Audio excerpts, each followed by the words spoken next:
Okej, lahko v bistvu začnemo, ja. Nič, dobro jutro želim vsem, upam, da ste si že skuhali jutranjo kavo. Rekli smo, bomo začeli najprej s to tekmo proti Lakersom, in, analizo tekme Lakers Mavericks, nova zmaga Lakersov. Pokalno tekmovanje so končali brez poraza. Blaž, a mogoče veš, a so že znani pari, se že ve, proti komu igrajo zdaj? V četrtfinalu, v bistvu tega mi še ni uspelo pogledati. Mogoče bomo danes zvečer dobili končne pare, ampak v glavnem prišli so v četrtfinale brez poraza. Ta tekma je bila zanimiva, seveda ne samo zaradi celotne zgodovine med Mavericksi in Lakersi, trejda, vsega, kar se je zgodilo med obema kluboma in seveda celotna Lukova zgodovina v Dallasu. Ampak zanimivo je predvsem tudi zaradi tega bila, ker smo na tej tekmi nekako nazorno videli totalen failure, propad košarkarske filozofije Nika Harrisona. Kako je on povsem zgrešil z svojim načinom grajenja ekipe. Zdaj se je vrnil Anthony Davis, so imeli tudi njega na tej tekmi, torej več ali manj kompleten roster. Za Kyrija Irvinga so seveda vedeli, da bo dlje odsoten, imajo odlično obrambo. Nico Harrison je ves čas ponavljal, obramba zmaguje prvenstva, ampak najslabši napad lige. In na tej tekmi so tudi igrali dobro obrambo, Luko podvajali praktično v vsakem napadu. Mislim, da mogoče ni bilo noben, ne vem, če je bil kakšen napad, enkrat vem, da je vrgel eno trojko tam skoraj z logota, kjer je malce prehitel podvajanje, ampak ne samo podvajanje, tudi kombinirano zono, box and one, neko kombinacijo triangle in two, torej sistemi, ki so narejeni za to v obrambi, da zaustaviš enega igralca in pustiš odprte mete drugim. In Lakersi so seveda dobili ogromno odprtih metov. Kar je seveda še toliko bolj čudno, je, da se je Kit odločil za tako agresivno podvajanje Luke, kljub temu, da so imeli na tej tekmi LeBrona in Austina Reevesa, ki sta imela pojedino na tej tekmi in izkoriščala odprte mete situacije, kjer je bila obramba nagnjena proti Luki in sta lahko zaključevala z prodori ali pa odprtimi meti. Oba sta dobila ogromno odličnih priložnosti. Na koncu je Luka končal z 35 točkami, 11 podajami, 56% iz igre, 45 za 3, brez zgrešenega meta, prostega meta. Austin Reeves smo že omenili, 38 točk, 12-15 met, torej 80%, 6-8 za 3, 8 skokov, 3 podaje, in LeBron James 13 točk, 5 skokov, 7 asistov. Ni imel ravno najbolj učinkovitega strelskega večera. Če bi izkoristil tiste odprte mete, bi brez problema tudi on na tej tekmi dal vsaj 20 točk, če ne še kakšno več. In nova zmaga Lakersov, nadaljujejo niz, mislim, da je to zdaj 6. zmaga, 6. zaporedna zmaga, če se ne motim, s katero so se nekako zdaj zasidrali na tem drugem mestu zahodne konference. Zdaj imajo 2 zmagi prednosti pred Houston Rocketsi na 3. mestu in potrditev tega, da ne zmaguje obramba naslove. Obramba je seveda stvar, ki je potrebna tudi za naslove, ampak napad je vedno tisto prvo. Brez tega, če ne moreš dati koša, če ne moreš organizirati napada, pač nekako prideti, ustvariti ogromno število dobrih priložnosti za koše, to, kar Luka seveda najbolje počne, potem ni važno, kako dobro obrambo imaš, tudi če imaš drugo najboljšo obrambo lige, bo še vedno ena od najslabših ekip lige. In seveda smo nazorno videli, kako velik butelj je Nico Harrison, oziroma kako velik ego je imel, da je mislil, da je pogruntal na novo košarko in spremenil recimo zakone, ki veljajo v košarki že odkar je bil ta šport izumljen. Blaž, se zdaj lahko pridružiš? Ja, mislim, saj poslušam pač tvojo analizo, no, saj vem, da imaš veliko zanimivih stvari za povedati. Ja, mislim, na koncu obramba je tisto vse, ki v play-offu doprinese izjemno veliko, ampak ja, tako se strinjam, brez dobrega napada ti tudi dobra obramba v bistvu nič ne pomaga. Mislim, saj statistično, vsi zmagovalci lige NBA so imeli po navadi v tisti sezoni top 10 obrambo pa top 10 napad. Če niso imeli obojega, po navadi tiste ekipe niso bile prvaki, tako da to vse pove in zdaj, če vse staviš samo na eno kategorijo, ja, ne vem, če se ti dobro piše, no, tako da, ampak ja, izjemno zanimiva tekma, predvsem tudi zdaj to rivalstvo bo ostalo verjetno do konca Lukove kariere z Dallasom. Tudi, ta tekma bo vedno označena oziroma te tekme, no, ker glede na to, da jih je več v sezoni, bojo vedno označene na koledarju Luka fanov in tudi Dallas fanov. In A še bojo obstajajo Dallas fani? ja, seveda, da obstajajo Dallas fani, saj, Vidim, da so zelo v takem limbu, ali kako bi rekel, večina Dallas fanov ne vejo, kakšna je prihodnost te ekipe in kaže, da bo zelo temna, vsaj ja, ampak še zaenkrat. vedno, a ne, Nico pač, Harrison je uničil klub, dejansko. ja, glej, ampak še vedno določeni ljudi pač navijajo, saj ti v bistvu, a veš, tudi tisti, ki živijo v Dallasu, ki so pač fani, a veš, si pač fan, jim gre ali jim pa ne gre, a ne. Zdaj, koliko si investiran v ekipo, to je druga zgodba, ampak po drugi strani, a veš, vsaj rezultat pa pogledajo, a ne. Tako da ja, mislim, iz tega vidika pač bojo te tekme vedno nekako zanimive in vedno bojo imele neki dodaten čar oziroma neko dodaten emocionalni naboj, ampak Luka pač je odigral fantastično, celotna ekipa Lakersov je v bistvu igrala zelo dobro. Mislim, nenazadnje, saj Dallas je ena izmed najslabših ekip v ligi, tako da drugega kot zmago načeloma niti nismo pričakovali.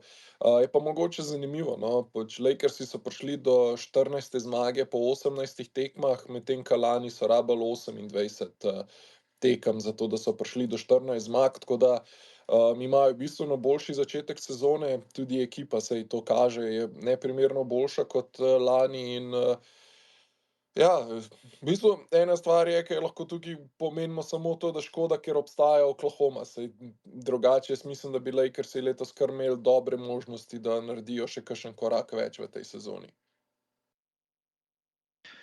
Ja, mislim, da bojo zdaj lahko tudi za Oklahomo neugoden matchup. Govorili smo že o kakšnih potencialnih tradih, ki jih lahko naredijo, kako bi lahko še dodatno ukrepili ekipo, da bi nekako zmanjšali to razliko med njimi in Oklahomo, ampak se strinjam, oni so takoj za njimi na zahodu, mislim, da skupaj v skupini z Rocketsi, recimo še Denverjem potencialno, in ena sprememba, ena ukrepitev bi lahko tukaj že dosti spremenila, ampak ja, ko smo govorili o Dallasu, res je zelo nazorno, zelo zgovorno, seveda dejstvo, da imata v bistvu obe ekipi ravno obraten skor, ravno obratno razmerje zmag in porazov, Lakersi 14 zmag in 4 poraze, Mavericksi pa 5 zmag in 15 porazov. Torej praktično ravno obrnjeno razmerje na obeh straneh in seveda nazorno to priča o tej razliki, ki jo lahko dela po mojem mnenju eden najboljših, če ne najboljši ofenzivni igralec vseh časov. Nenazadnje je ravno to na enem podcastu pretekli teden Stan Van Gundy rekel, pa sem to tudi tweetnul, da je Luka zanj najboljši ofenzivni igralec, ki ga je kadarkoli videl igrati v NBA ligi in seveda, če bi dodal recimo tega igralca, Luko, v to ekipo Mavericksov, pa ga vzel iz Lakersov, je povsem možno pa, da bi bil skor že spet povsem obrnen. Mislim, da to nazorno priča o Lukovi kakovosti, o njegovi kvaliteti, o tem, kaj on lahko naredi za ekipo. Mislim, ta propad in totalen neuspeh Mavericksov z drugo najboljšo obrambo lige seveda nazorno priča o tem, da take kakovosti, takega generacijskega ofenzivnega talenta, kot je Luka, ne moreš nadomestiti. Preprosto ne moreš z kakršnokoli obrambo. Če prepeleš najboljše obrambne igralce v zgodovini, obrambne specialiste, seveda ne boš, še vedno ne boš nadoknadil manjka, ki ga ustvari, seveda odsotnost takega igralca, kot je Luka. Tako da je res bila zame zelo nazorna, zelo zgovorna ta tekma. Sicer zdaj Nika Harrisona ni več v Dallasu, ampak posledice tega, kar je on naredil s tem klubom, bojo pa še dolgo čutene. In ne vem, Blaž, če si slučajno videl en viralen posnetek, je bil človek še vedno živi v Dallasu in se je odločil, da bo šel ven v nek bar z ženo, in ga je celoten bar oziroma restauracija izžvižgala oziroma zbujala, kot oni počnejo s temi buji. In se res vidi, mislim, človek je, ima res ogromen ego, zraven je pa še butast. In taka kombinacija ni nikoli dobra. Zaradi take kombinacije tudi gre v restauracijo v Dallasu, čeprav ve, da ga tam seveda folk oziroma ljudje, da ga sovražijo. Tako da si videl ta posnetek, Blaž. Ja, sem videl ta posnetek. Lej, pač kaj naj rečem, sej, ne vem, pri vsemu temu skupaj, to smo že tokrat premleli, pa jaz še vedno ne morem, mislim, nekako, bom rekel, Ja. vsak laik ve, da pač, lej, okej, jaz recimo dobro se odločiš, da boš zamenjal Luko, saj to smo vse že debatirali, ampak a veš, če se odločiš, da zamenjaš Luko, potem moraš nazaj dobiti toliko, da nasprotna ekipa dejansko ne more zgraditi ekipe okoli Luke. To je pač enkrat ena, ker drugače, mislim, to bi mogel dobiti nazaj, no, pač v obliki teh dobrin, pikov, igralcev bi mogel enostavno Dallas dobiti bistveno več in ga je dejansko prodal za kikiriki, a Se ne. to se kaže, kako butast, dodatno Ja, butast je bil Nico Harrison, glede na to, da bi lahko dobil Austina Reevesa, bi lahko dobil še dodaten first round pick od Lakersov. V bistvu to bi bil minimum, ki bi ga mogel recimo zraven zahtevati. Ampak on je bil tako zaslepljen in prepričan v to, da je Anthony Davis boljši igralec, kar že spet, mislim. Nič čudnega, da je čevlje prodajal, pa da se bo zdaj nazaj vrnil k prodaji čevljev oziroma trženju čevljev, ker v košarki ne ve nič. Sem v košarki dejansko ne ve nič, če je mislil, ker je mislil, seveda, da je Anthony Davis boljši igralec od Luke in je mislil, da je to dovolj v tem tradu. In res, mislim, če bi bil seveda kakšen GM s podobnim egom, ampak malce več košarkarskega znanja, no ja, tak sploh ne bi tradil Luke. Ampak, če bi pa že, recimo, lastnik od njega zahteval, da trada, bi pa seveda pobral od ekipe, v katero bi ga tradil čisto vse. V primeru Lakersov so pa ja, vidimo zdaj, kako pomemben je Reeves in po vsej verjetnosti bo igralec, ki bo z Luko igral še lep čas v Lakersih. Če je ta preskok, ki ga je letos naredil, resničen, potem bo seveda verjetno tudi vreden tega denarja, ki ga bodo mu Lakersi namenili naslednje poletje. Ampak dobro, to so zdaj že druge debate. Jaz bi sam še enkrat omenil, mislim, da tisto, kar je bilo res fascinantno in najbolj impresivno pri tej predstavi Luke, je to, da so ga dejansko, saj si videl, Blaž, v prvem napadu, ko so začeli po metu na sredini igrišča za žogo, ko začnejo tekmo, Luka dobi žogo tam nekje na trojki pod svojim košem, na drugi strani parketa in ga blicajo, ga dva podvajata, Max Christie pa mislim, da PJ sta ga blicala, podvajala že tam. Luka samo poda LeBronu, LeBron Reevesu, ki je bil nekjer okoli njega 3-4 metre, noben igralec, seveda, zaradi tega, ker so ga tako daleč Luko podvajali in dobil tako na začetku odprti met. In to so celo tekmo, niso ga ravno podvajali že takoj pod njegovim košem, ampak podvajali so ga pa v bistvu v vsakem napadu. In da lahko Luka doseže 35 točk ob izjemno učinkovitem metu, se pravi 56 iz igre, 45 za 3 ob taki obrambi, nazorno priča seveda o tem, v kakšni formi je trenutno. 40 minut igre, sicer bi bilo fino, če bi malce manj igral in mislim, da bo potrebno znižati njegovo minutažo, recimo na naslednjih tekmah, zdaj tudi, ko se je LeBron vrnil, malce znižati njegov usage, ker v zadnjem času in seveda zdaj na začetku sezone, ko LeBrona ni bilo, tudi Austina ni bilo na nekaterih tekmah, Maluka mislim, da je po minutaži med prvimi tremi, če se ne motim. Ja, na tretjem mestu je po minutaži, v bistvu na drugem, pardon, Keegan Murray je odigral samo 3 tekme. Tyrese Maxey ima samo višjo minutažo od Luke v ligi, on je na drugem mestu, ampak Luka ima pa seveda najvišji usage v ligi, tudi če trenutno.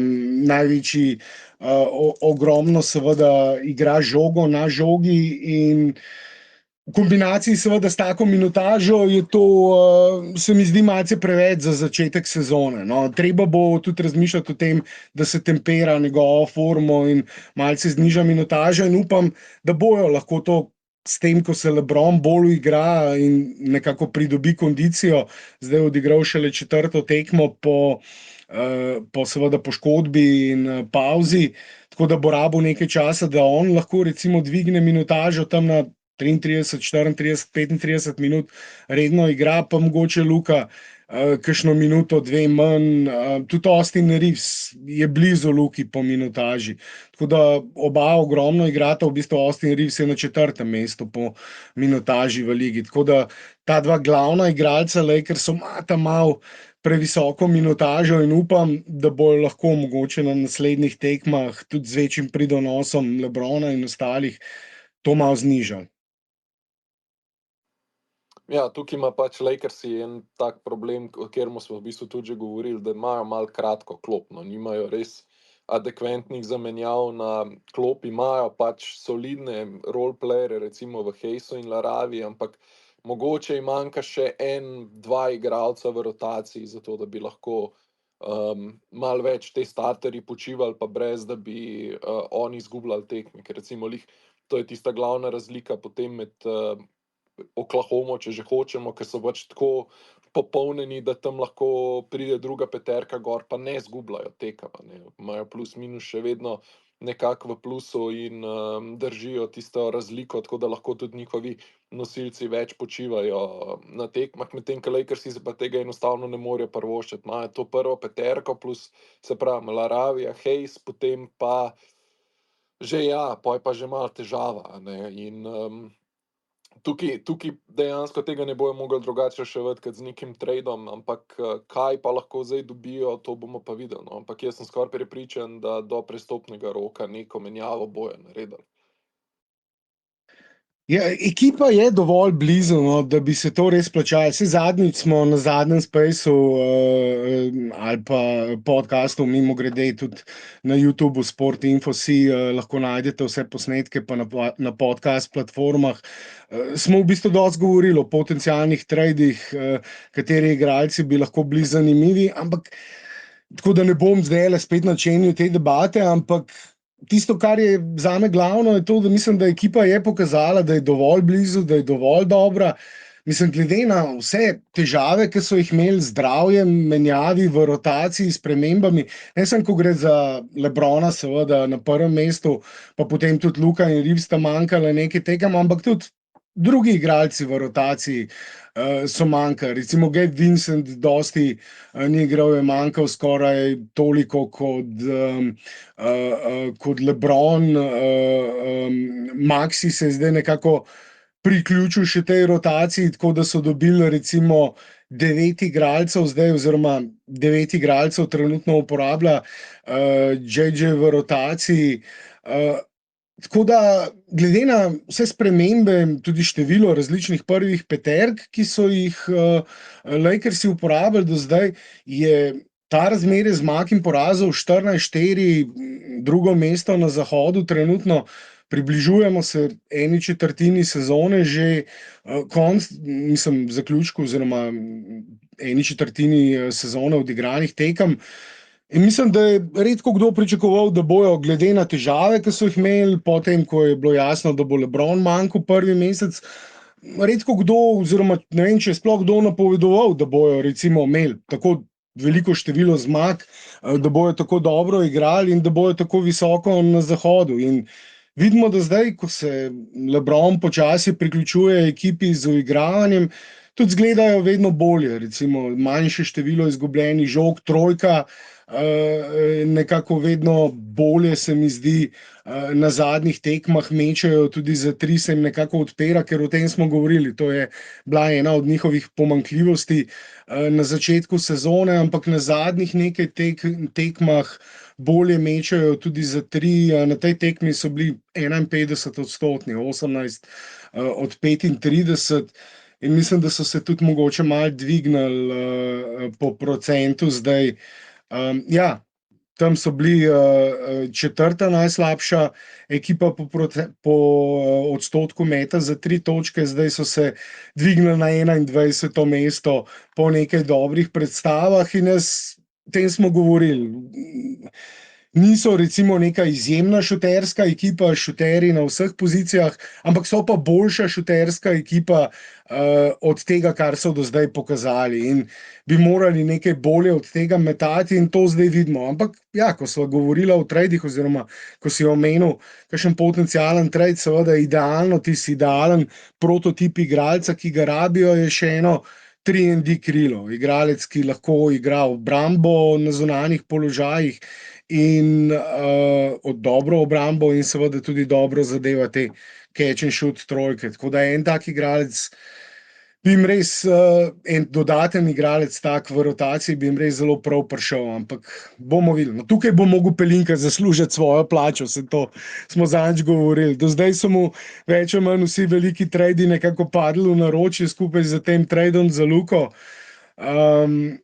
Zdaj bo pa mogel pokazati dejansko svoje znanje in ukrepiti ekipo dovolj, da bi lahko recimo potem se pošteno zoperstavili OKC-ju, ki pa je seveda najgloblja ekipa v ligi, to pogosto govorimo, res je neverjetno, da imajo v bistvu 15 igralcev v rotaciji, ki lahko igrajo in ko je kakšen poškodovan, praktično skoraj da povsem adekvatno oziroma skoraj da čisto v isti meri nadoknadijo v bistvu vsakega, ki se poškoduje ali pa ki manjka v rotaciji. Tako da ko imaš seveda tako globoko rotacijo, je precej lažje igrati. Bomo pa videli, če bojo Lakersi še malce poglobili to rotacijo s kakšnim tradom.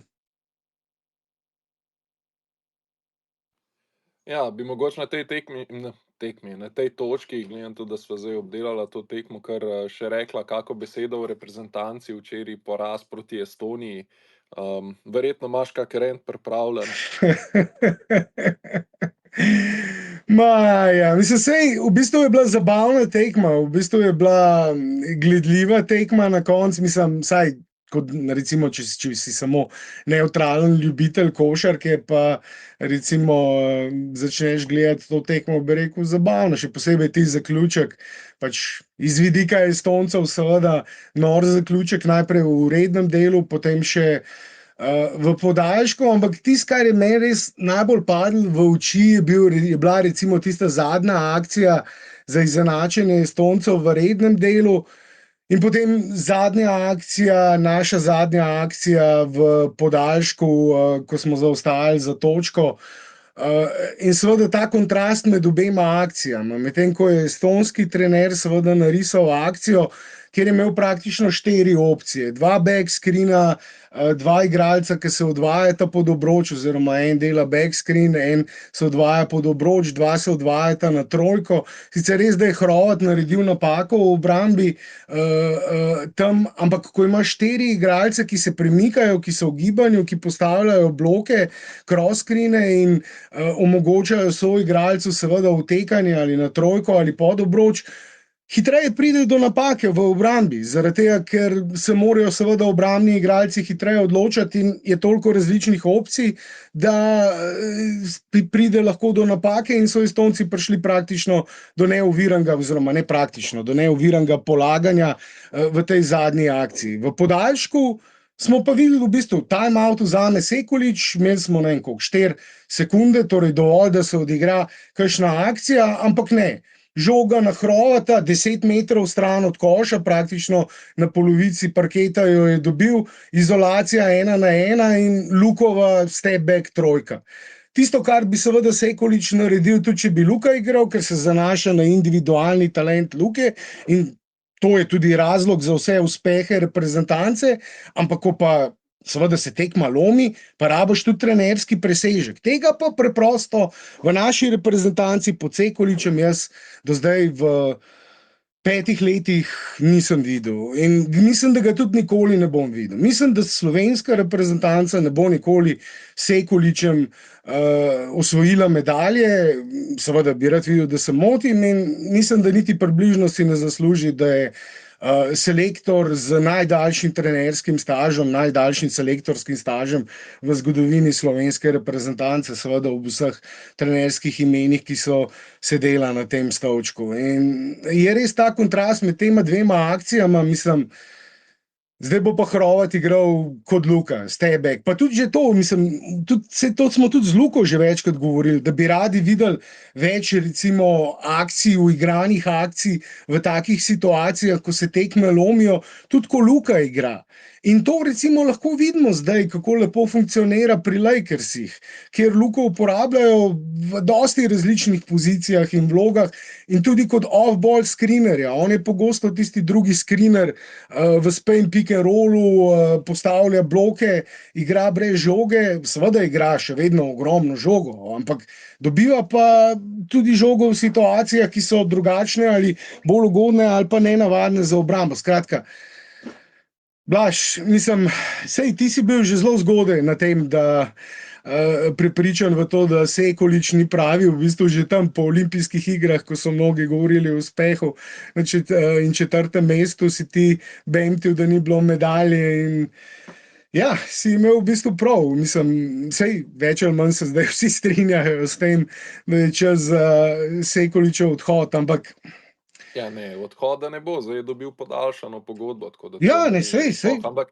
a veš, saj to je tisti največji problem, a ne, ker Sekulič recimo na evropskem prvenstvu, ko smo bili, strokovni štab je naredil zelo dobro delo pri pripravi na tekmo.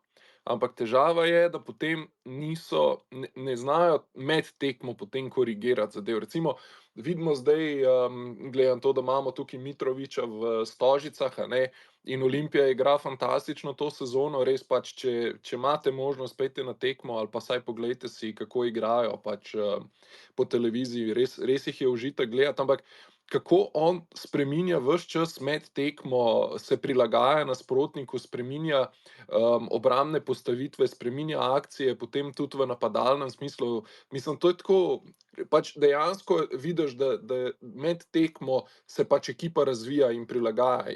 Recimo mi tega pri reprezentanci, ne vem, če smo sploh kdaj videli to pod Sekuličem. Ja, pač, če je tista prvi osnovni načrt deloval tako, kakor so se zmenili, je super, čim je bilo pa treba korekcije delati med tekmo, tam so se pa zadeve začele lomiti, ampak potem, a veš, ko imaš Luko v ekipi, se te stvari malo bolj skrijejo, kakor pa, če ga nimaš, a ne. In zdaj, če Luke nimaš, ki lahko individualno rešuje zadeve in on v bistvu bere obrambo in on nekako vsaj v napadalnem smislu spreminja potem pozicijo oziroma spreminja akcije primerno pač nasprotnikovi obrambi, ti to skrije, ne. Zdaj pa, če nimaš toliko zelo inteligentnih igralcev oziroma inteligentnih na takem visokem nivoju, kjer v bistvu lahko sami diktirajo tempo, pa rabiš ti trenerja, da pač dela spremembe in tukaj pa ja, mislim, mi dejansko skozi celotno tekmo nekih prilagoditev nismo delali in na koncu, ja, saj bil je podaljšek, ampak tako kot si rekel, na koncu se pač vidi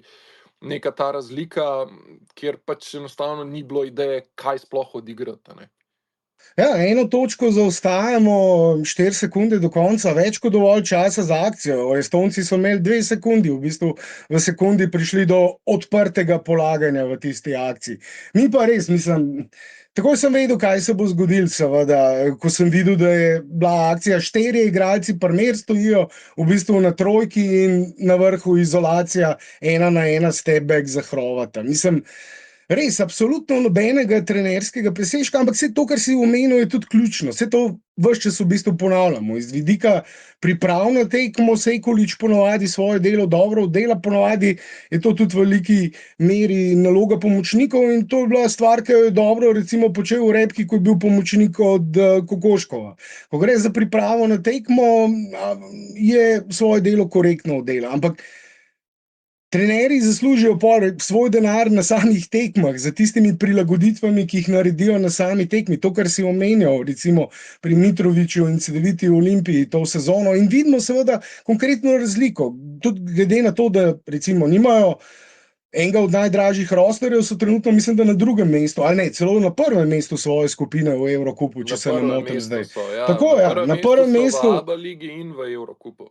In zaradi tega, recimo, ko mi kdo reče, ja, pa kakšne rosterje imamo, pa kaj ima Luka zraven sebe, pa igralce, pa to, imamo več kot dovolj, imamo iz igralskega vidika več kot dovolj. In mislim, da to lahko tudi vidimo na samem parketu. Trener je pa tukaj zraven zato, da doda presežek, da v takih situacijah, kot so bile recimo sinočne, nariše tisto pravo akcijo, naredi pravo spremembo, pravo potezo, pravočasen timeout, vse to, česar pa Sekulič preprosto nima in so napake, ki jih pač pri njemu konstantno trajajo. Mogoče je celo bolj primeren za delovanje recimo v klubu, kjer je ravno priprava na same tekme mogoče celo bolj pomembna, ampak že spet, presežka pa z njem, pod njem ni in mislim, da ga tudi nikoli ne bo, ampak da ne bomo samo pizdili nad Sekuličem, ker nimava dosti časa.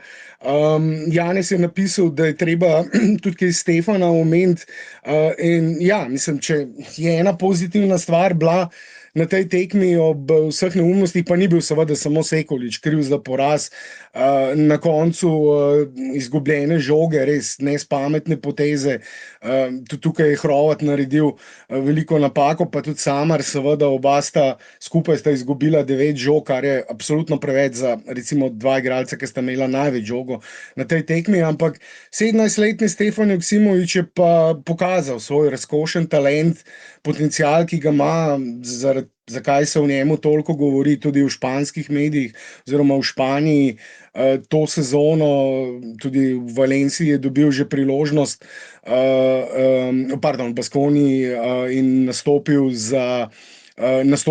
v Evroligi, že postal tudi eden najmlajših igralcev, debitantov v Evroligi, zdaj pa še eden od najmlajših, oziroma najmlajši debitant, najmlajši igralec, ki je nastopil za slovensko člansko reprezentanco in v 21 minutah pokazal več kot dovolj. Poslušal sem Fibin prenos oziroma Fibin uradni stream in je komentator v določenem trenutku rekel: "Just imagine him with Luka Dončić." In če se bo tako naprej razvil, zdaj res, da gre še za zelo mladega, 17-letnega igralca, ampak v 3-4 letih bi lahko igral že zelo, zelo, zelo pomembno vlogo, recimo na Eurobasketu 2029 bi lahko igral že zelo pomembno vlogo v slovenski reprezentanci, ne nazadnje je že na tej tekmi sinoči, 9 točk, 4 skoke, 2 podaji brez izgubljene žoge. Tisto, kar se je videl pri njemu, mentaliteto ima res pravo. Mislim, mali ima jajca. Ne boji se tudi vzeti žoge, odločiti sam. Na koncu rednega dela je v bistvu on bil tisti, ki je vzel žogo, šel v prodor. Mislim, da je bil mogoče tudi faul pri tistem prodoru, ampak potem dobra obramba v tranziciji in potem je v bistvu on nas popeljal v vodstvo, kar že spet zgovorno priča o tej njegovi mentaliteti, da se ne boji trenutka. In to smo seveda lahko videli tudi pri Luki pri teh letih. Zdaj, z Luko kot talentom ga seveda ne moremo direktno primerjati. Luka je res generacijski talent, ki se tam enkrat na 50 let recimo zgodi. Stefan je odličen igralec in izjemen potencial, fizičnih predispozicij nima takih kot Luka, predvsem v vidiku moči. Recimo, to je bilo tisto, kar je delalo Luko tudi posebnega pri 17-18 letih. On ima širok okvir, mislim, grajen je kot hladilnik in njegova genetika je bila taka, da je lahko že pri 17 bil dovolj močan in dovolj ogromen, da je lahko fizično pariral starejšim igralcem v moči. In to je tisto, kar seveda s hitrostjo, eksplozivnostjo lahko pri teh letih, ampak košarka je igra tudi moči, ker moč igra seveda pomembno vlogo, ne nazadnje to vidimo pri Jokiću in Luki, verjetno dveh najboljših igralcih lige, ki predvsem njune fizične predispozicije so izjemna moč. In tukaj ne vem, če bo lahko dodal dovolj, recimo, mase, mišične mase, da bo lahko recimo uspel tudi v NBA ligi, ampak mislim, da je njegov minimalni potencial vsaj odličen igralec v Evroligi, recimo nosilec enega evroligaškega kluba. Mislim, da potencialno je lahko tudi zelo zanimiv draft prospekt za NBA ligo, ampak tukaj bi mogel še recimo malo več videti. Kaj si pa ti videl pri Stefanu, Blaž?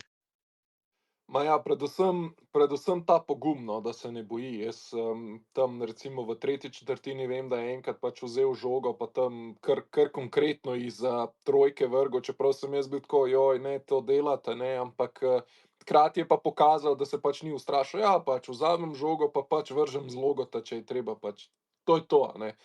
In tudi zadeva take trojke, se to je Saj tisto, zadeva, ampak ja, recimo včeraj pol v je ni, klubu. no, ampak a veš, ampak avtomatsko veš, tvoja reakcija je, joj, ne, to delata, ne.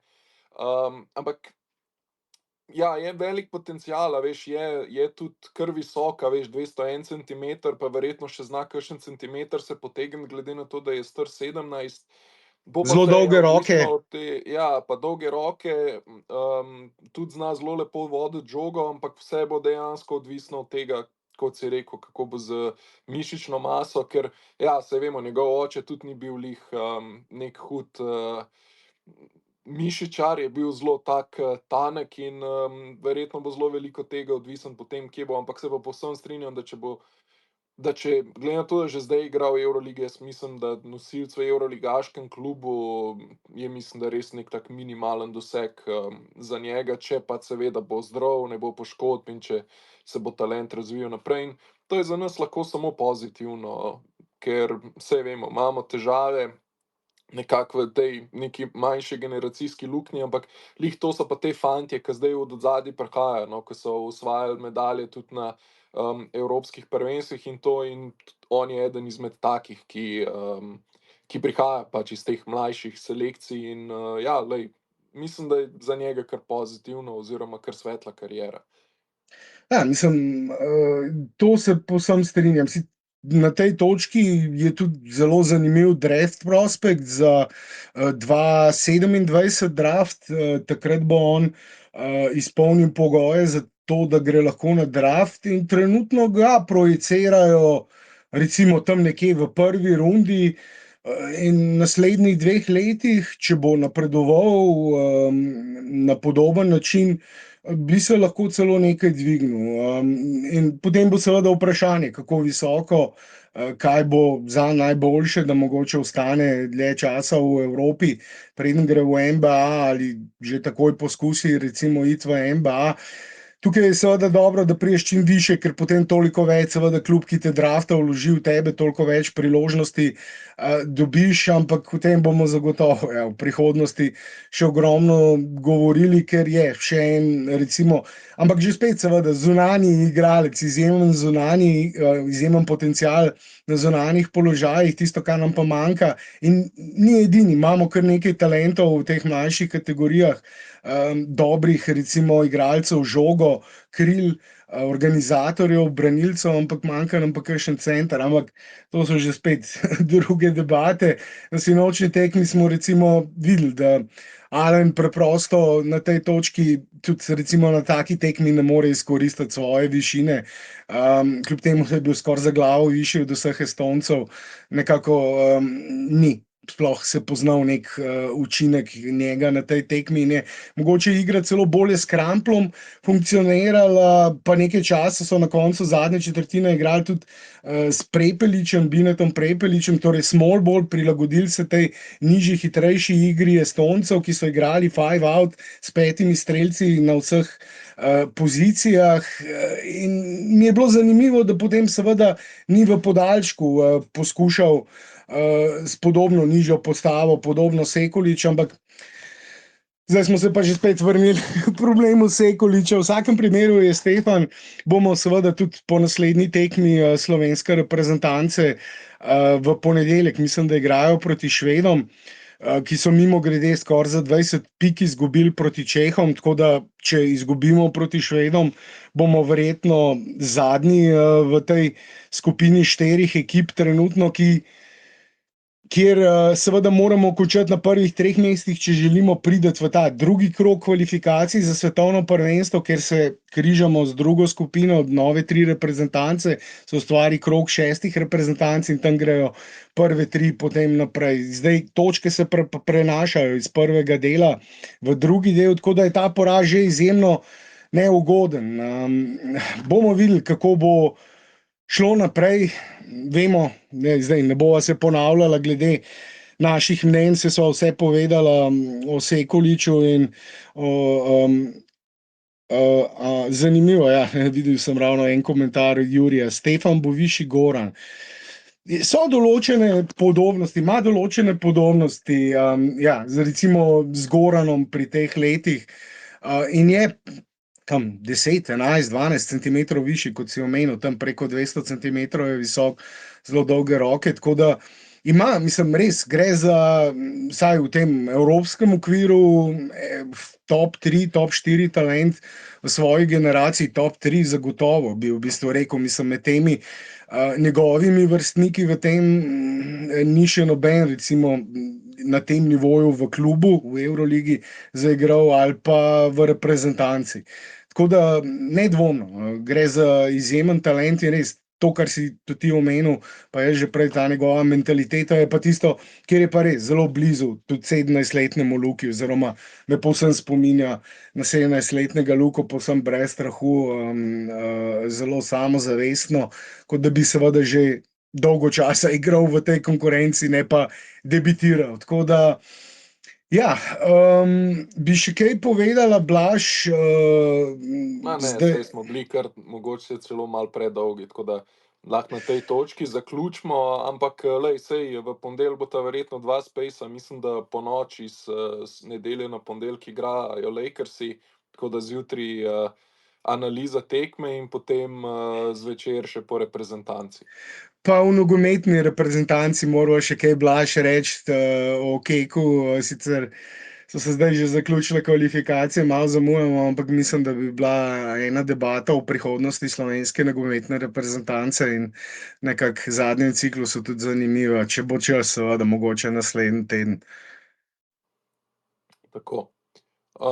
Ja, nič, na tej točki zaključimo. Hvala vsem za poslušanje in ja, se slišimo pol v ponedeljek, verjetno 2-krat.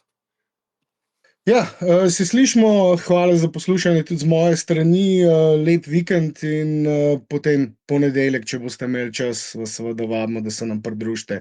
Aja, pa na YouTubu, če želite poslušati Sport Info si, ali pa na podcast platformah Sport Info, povsod na Spotifyju, mimogrede, če še niste pustili ocene, bomo zelo hvaležni, če nam pomagate tam z oceno, po možnosti 5 zvezdic, seveda, če vam so vsebine všeč, in ja, to je pa to. Ne bom več težil. Lep dan vam želim.